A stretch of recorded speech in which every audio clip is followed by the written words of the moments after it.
Would you look at the rain?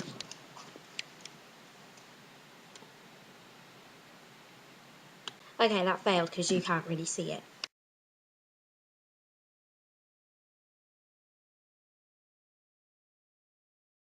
So I'm back with a really dodgy throat and voice because I lost my voice like a couple of days ago and it's still kind of gone yesterday, but it's getting better.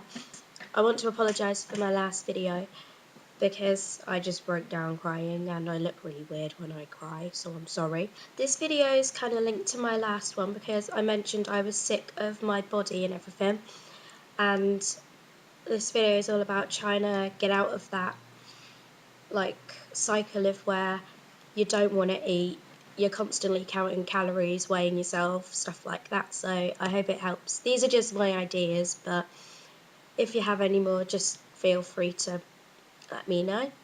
Now, a lot of people think that anorexia is just something you can snap out of, you know, like just after a long period of not eating, you can just pick something up and eat it and oh look, you're cured, you can carry on eating as normal. It's just, no, that's not the case at all. Like, telling someone with anorexia to just shut up, sit down and eat a burger is like telling someone with broken legs to run to the hospital. It's just not going to happen.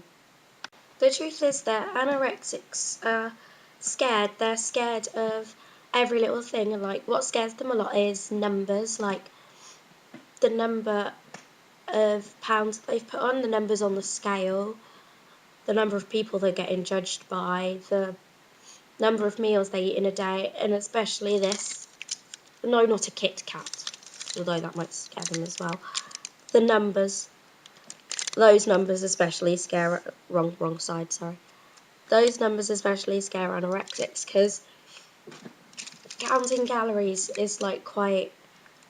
like, it's a big part of anorexic life most of the time because sometimes they have like a set amount of calories that they'll eat. Like, you're supposed to eat around 2,000 a day, but anorexics might cut it down to 500. So anorexics aren't people that don't eat at all. Most of the time they're people that eat very little a day, or like way less than they're recommended to eat in a day. If you are anorexic, then just kind of think, each time you put on a pound, it's you that gets bothered by it, right? But is that pound gonna instantly appear on your thighs and make you seem like you've got some massive legs, or is it gonna suddenly appear in the form of a double chin and you're suddenly just like 1 pound is suddenly gonna change your appearance overnight? No. Like, as you're growing up, your weight's gonna chop and change. Like, you're gonna go through hormonal changes and stuff, so your weight's naturally gonna like alter when you're growing up, and that's healthy, that's normal, okay? You gotta just remember that every pound, you may think it counts for something, you're not exactly gonna put on like loads and loads and loads and loads of pounds like in a day, are you? So if you start eating how you're like supposed to, as doctors say, so like 1 pound, just 1 pound, it's not gonna kill you. It's not gonna like suddenly make you go up a clothes size, is it? If you feel anxious about going out and eating in front of other people, don't be, because if you go into a restaurant for like a friend or family member's birthday and you think like you feel the need to make up an excuse or cancel so you don't have to go and eat in front of people, just who's going to be watching you? What kind of freakish simpleton is going to be sat watching you eat? Like, and if you go, you don't even have to order something that big. And like, just like, now menus have like how many calories is in each thing in most places. So if you just want to go for the light option, at least you're eating something. And you don't even have to like have dessert or anything. Just go and eat. No one's going to be watching you. And like, if you can, stretch to ordering a Coke. Because when I had like a stage of not wanting to go out and eat, I really miss drinking Coke. Now I really want some Coke.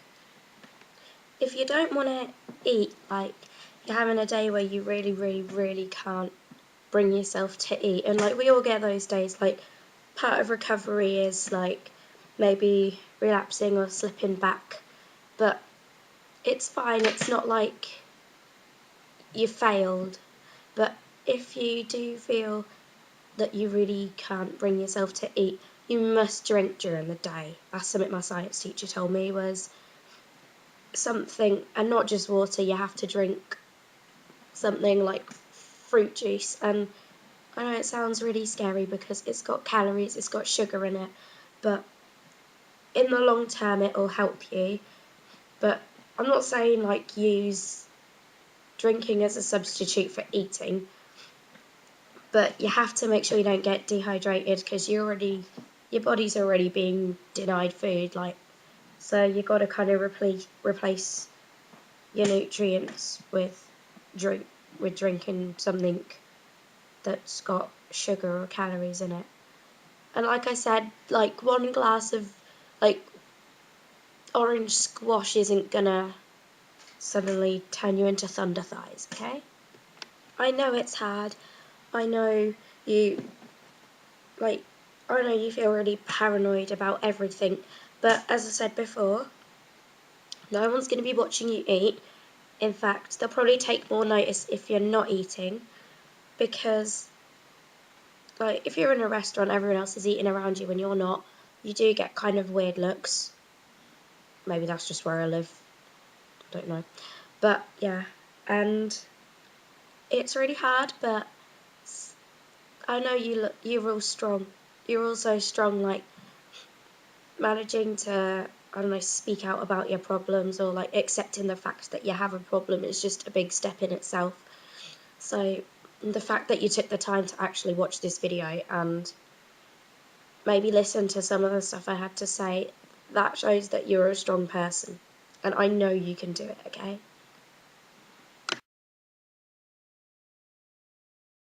Oh my god, I made a house out of like lollipop sticks and these things you get from B&Q. I need a life. I collected loads of them. It's not finished yet. Bye.